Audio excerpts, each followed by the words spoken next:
Donc Émilie Bard, je suis aujourd'hui directrice du pôle recherche et innovation et spécifiquement directrice de l'innovation. J'ai eu un parcours varié puisque j'ai exercé plusieurs postes de directrice adjointe dans des établissements de tailles différentes, dans une structure sur la PHP, au centre hospitalier de Briey, au CHU de Nîmes et aujourd'hui à Montpellier. Et des directions, j'ai fait des ressources humaines, du système d'information, de la qualité. Donc voilà, un parcours assez diversifié depuis 15 ans dans les hôpitaux.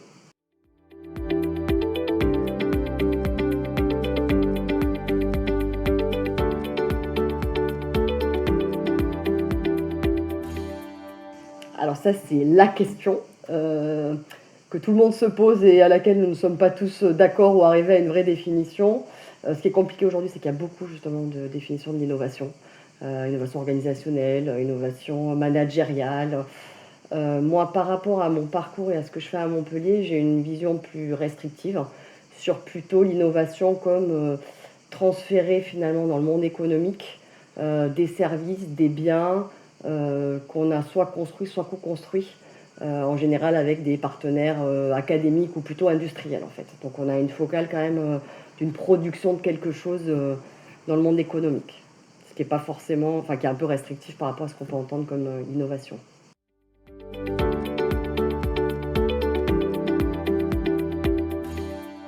Alors le management de niveau d'innovation, c'est répondre, je pense, à deux choses. À de la mise en relation, qui est soit de la mise en relation interne, parce que dans nos grandes maisons, c'est absolument pas possible de dire il y a juste une direction d'innovation qui s'occupe justement de ces sujets, même si on a une définition non plus restrictive. Ça touche forcément à d'autres collègues, d'autres directions, plusieurs services. Donc il y a ce côté mise en relation interne et mise en relation externe, parce qu'on est très en lien avec un écosystème, avec des métiers, des structures, voilà, des acteurs économiques et politiques que pas grand monde ne connaît à l'hôpital. Donc on a quand même ce rôle de mise en relation. Donc ça, c'est le premier axe. Et le deuxième axe du management, c'est donner le bon cadre. Parce que voilà, l'hôpital public, c'est quand même beaucoup de réglementations, beaucoup de règles, beaucoup de choses qu'il faut respecter, qui ont beaucoup de sens, mais qui ne sont pas très propices à l'innovation. Donc notre travail, c'est aussi de ce management, c'est de dire voilà, le cadre, il est comme ça, mais comment je travaille avec et comment je fais en sorte que l'innovation fonctionne quand même et aboutit quand même malgré, ou on va dire, ou avec ce cadre.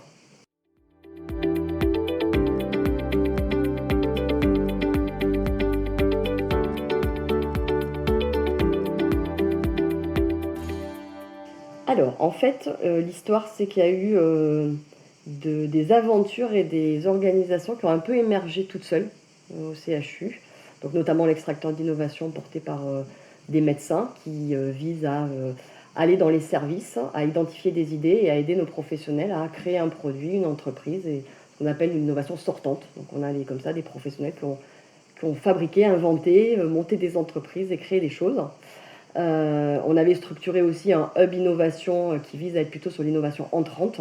Donc c'est les entreprises qui ont besoin de travailler avec nous, qui n'ont pas trouvé tout seuls la porte d'entrée du CHU, parce que souvent ils y arrivent, hein, ils arrivent déjà avec des médecins ou avec des partenaires internes, mais des fois ils n'y arrivent pas. Donc ce hub, c'était ce temps de rencontre. On avait aussi des gros projets, peut-être on y reviendra, pour structurer de l'innovation sur du numérique, sur de la biologie santé, etc. Mais voilà, c'est des choses un peu qu'on accompagnait nous à la direction de la recherche.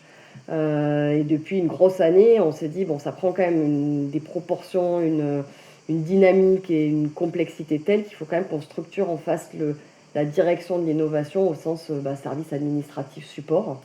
Donc on est encore en train, on n'est pas complètement au bout, hein, mais de vraiment structurer la direction pour accompagner déjà ces initiatives qui sont venues du terrain toutes seules et qui me semblent être le mieux. Enfin, je préfère placer la direction de l'innovation après sur du contenu que avoir pensé une direction de l'innovation finalement sans contenu.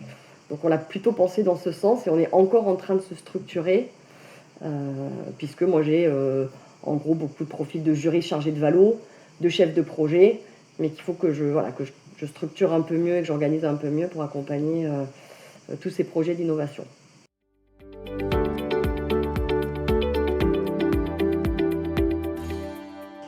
Ils sont encore en train d'essayer de bien comprendre comment, parce que en fait, je suis un peu en train de casser justement l'organisation et de structurer plutôt des équipes projets autour de gros axes, puisque voilà, nos gros projets d'innovation sur le numérique, sur la biologie, etc., sont en train de nous structurer des axes et je suis en train de mettre plutôt des équipes projets, juristes, chefs de projet, etc., autour d'axes, plutôt que la logique que j'avais avant, mon équipe de juristes, mon équipe de chefs de projet, mon équipe de gestionnaires. Donc ça donne du sens, je pense, mais ils sont en train de se l'approprier. Ça casse un peu les codes.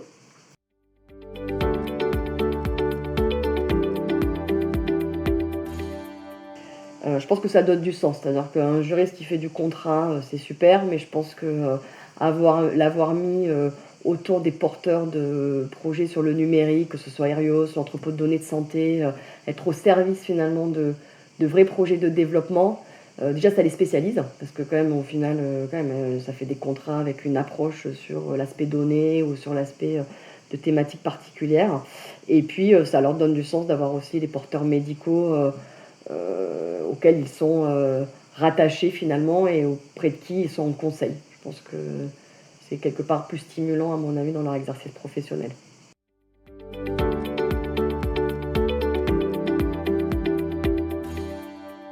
Alors complètement, alors il y a des choses différentes, c'est-à-dire qu'on se rend compte puisque je gère moi le pôle recherche et l'innovation, donc j'ai une collègue qui fait la recherche et moi j'ai pris l'innovation. On a des sujets très communs, mais il y a aussi des fois où on ne parle pas du tout de la même chose, hein, donc voilà. Mais quand même, dans le parcours de création d'une innovation, il y a certaines innovations qui ont à un moment donné un passage sur de la recherche, au sens où nous, on a mis derrière la recherche finalement quand même des études cliniques et des essais cliniques avec des patients. Donc c'est vrai que certaines innovations que moi j'appelle, peut-être de manière assez maladroite, de la low innovation, c'est-à-dire un truc tout bête, une utilisation, un usage qu'une secrétaire médicale peut avoir pensé dans son exercice professionnel. Là, on ne va pas faire d'essais cliniques, il n'y a pas une approche de recherche clinique. Par contre, sur des dispositifs médicaux ou des choses voilà, plus de technologiques santé, là, bien évidemment, le lien avec la recherche est évident à un moment donné. Donc ça dépend finalement des types d'innovation. On peut avoir des liens et un continuum avec la recherche ou pas. Donc il y a quand même beaucoup d'innovations qui se pensent aussi sans la recherche.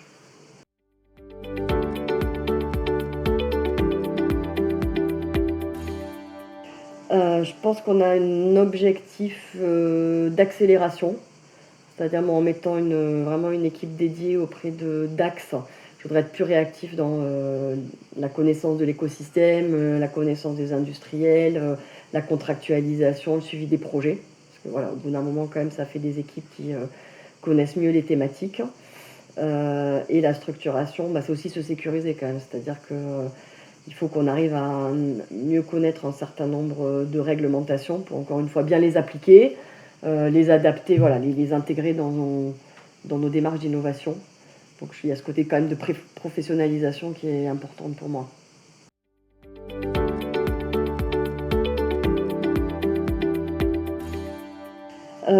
Donc moi je suis rattachée directement au directeur général pour l'ensemble de l'activité, avec des liens réguliers et cadrés, mais j'ai envie de dire presque des liens très quotidiens quasiment avec lui, parce qu'on est sur des projets d'envergure et de positionnement stratégique. Et ça, c'est un point qui est très important. Je pense que le message de l'innovation, tel qu'en plus nous on l'entend, à savoir le rôle du CHU dans du développement économique quand même, qui est quand même une rupture dans nos missions, dans nos valeurs, peut-être pas dans nos valeurs, mais en tout cas dans ce qu'en général porte le service public. Il faut que ce soit porté au plus haut et c'est indispensable que le directeur général puisse porter ces messages.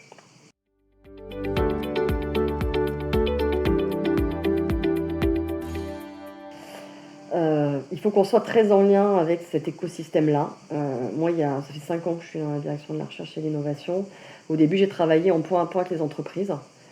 On s'est complètement noyé, hein. C'est-à-dire qu'il y a trop d'entreprises, trop de sollicitations, on n'était pas du tout réactifs.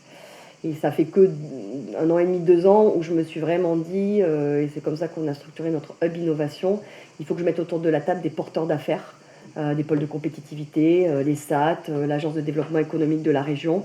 C'est à eux de nous porter en fait des projets et des demandes, de faire un peu le filtre, de faire le retour avec le monde économique, parce que voilà, c'est leur métier, ils savent très bien faire et ça nous permet d'être plus efficaces de part et d'autre. Donc un travail très, très lié avec l'écosystème. Et peut-être la spécificité, moi je trouve qu'on a, et c'est ce qu'on a proposé à Montpellier, c'est un rôle d'accueil de l'écosystème aussi. C'est-à-dire que moi je pense que l'innovation, on arrivera vraiment à la faire en santé si on arrive à ouvrir encore plus que c'est le cas aujourd'hui nos services à des partenaires. Alors académiques on sait faire, industriels c'est plus compliqué, mais les ressources sont à l'hôpital, les patients sont à l'hôpital, les professionnels sont à l'hôpital, ils ont du mal à sortir. Donc le mieux c'est quand même qu'on fasse venir les besoins et les demandeurs au plus près des services cliniques pour porter des projets d'innovation. Je n'arrive pas à faire sortir mes médecins et je n'arrive pas beaucoup à faire sortir les patients et les ressources biologiques. Ça fait très hospitalo-centré, on nous l'a souvent reproché, mais malheureusement, c'est compliqué de ne pas faire in situ. Et c'est vrai que sur le CHU de Montpellier, on a une vraie stratégie, et c'est Monsieur Leludec qui l'apporte avec beaucoup de conviction, et il vous l'a dit, il a eu un passage à Lille il y a quelques années, donc ça a aussi guidé sa réflexion.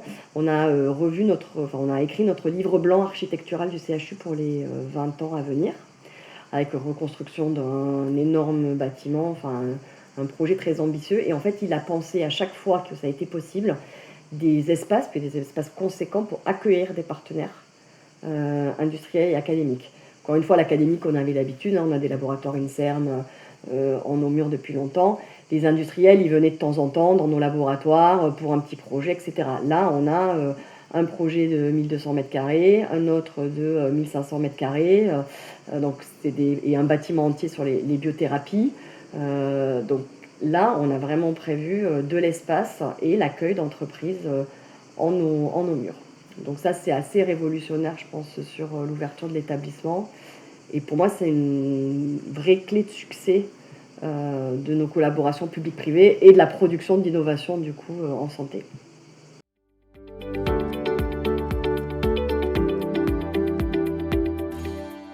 Alors, j'ai une équipe d'une dizaine sur l'innovation, hein, parce que pour le recherche et l'innovation est bien plus important, mais sur la direction de l'innovation elle-même, une dizaine de personnes, principalement profil de juristes et de chefs de projet.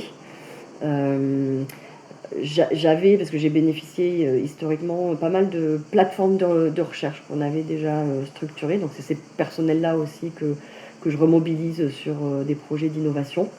Pour cette équipe, on panache en fait les ressources. On a à la fois des dotations que touche l'établissement qu'on flèche sur l'innovation. On a l'investissement que met l'établissement. On a un gros plan tremplin recherche et innovation, parce que c'est 5 millions d'euros par an qu'on met pour soutenir nos équipes, initialement de recherche, mais du coup d'innovation aussi. Et puis dans les contrats qu'on passe avec les industriels ou les partenaires, eh bien, on a des modèles économiques où on finance aussi une partie des équipes support, parce qu'il y a besoin de ces équipes pour suivre les projets, contractualiser, assurer le suivi, etc. Donc ça commence quand même à faire des enveloppes intéressantes pour structurer une équipe.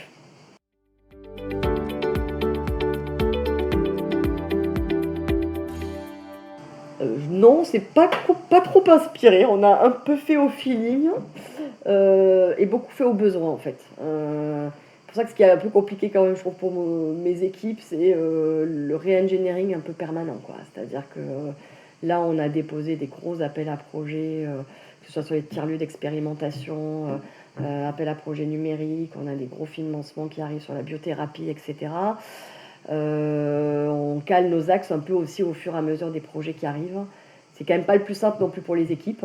Voilà, donc on a plutôt fait pour répondre aux besoins qui étaient les nôtres que vraiment chercher un modèle d'organisation interne.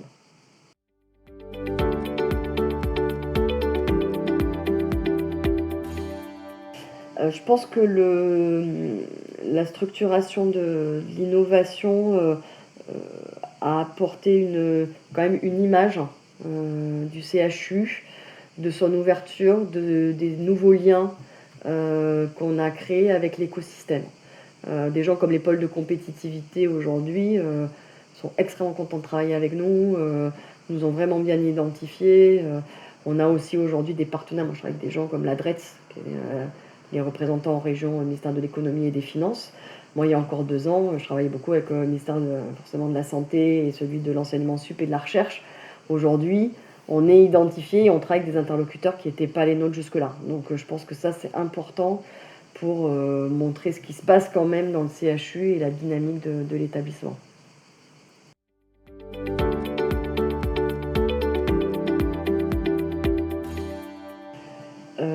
La mise en œuvre de gros projets, c'est-à-dire que là, on a vraiment obtenu des projets de grosse envergure. On est encore en train de déposer aussi des projets de RHU que j'espère voir aboutir. Donc après, il y a vraiment maintenant des phases opérationnelles concrètes qui sont devant nous. On va rentrer dans le dur sur certains dossiers, on va dire.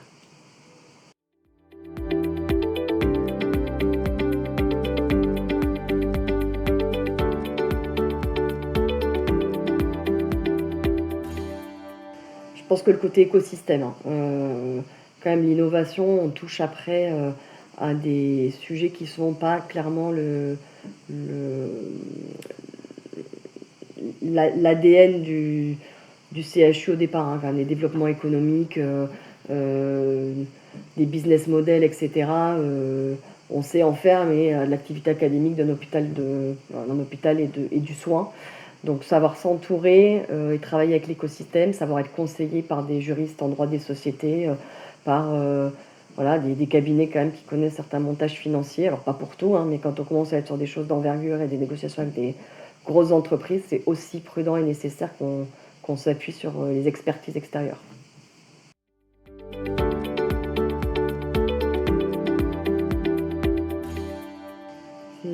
C'est vrai que c'est une question difficile. Qu'est-ce qu'on ferait différemment? Qu'est-ce qu'on ferait différemment? Je sais pas, qu'est-ce qu'on ferait différemment? Je sais pas.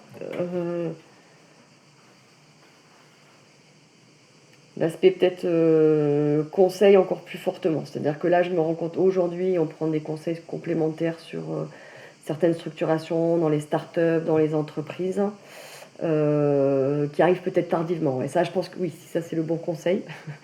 C'est que, notamment sur les prises de participation, par exemple, quand on est au début de l'aventure, que les entreprises ont beaucoup besoin des établissements de santé, qu'on leur ouvre quand même beaucoup de portes, qu'on sécurise beaucoup de choses, c'est le bon moment pour négocier la place de l'établissement de santé dans les pactes d'actionnaires, dans l'organisation de la structure. Parce que quand après il y a des levées de fonds, et notre métier c'est pas quand même de faire des apports financiers conséquents, on peut être facilement noyé dans les entreprises. Donc voilà, la négociation initiale, bien accompagnée par des cabinets s'il faut, est très importante.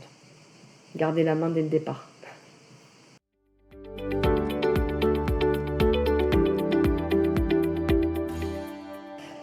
Moi, je crois assez qu'on a un rôle en tant que CHU de participer à un développement économique pertinent.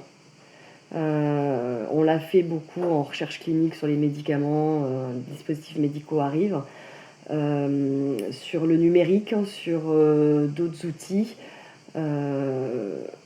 Faut que nos professionnels comprennent que pour avoir des bons outils, des bons produits demain pour eux et pour nos patients, on a un rôle à jouer en termes de validation, de méthodologie, de co-développement. Donc ça, c'est un point vraiment important de dire on a cette mission de donner les clés pour avoir un développement économique pertinent.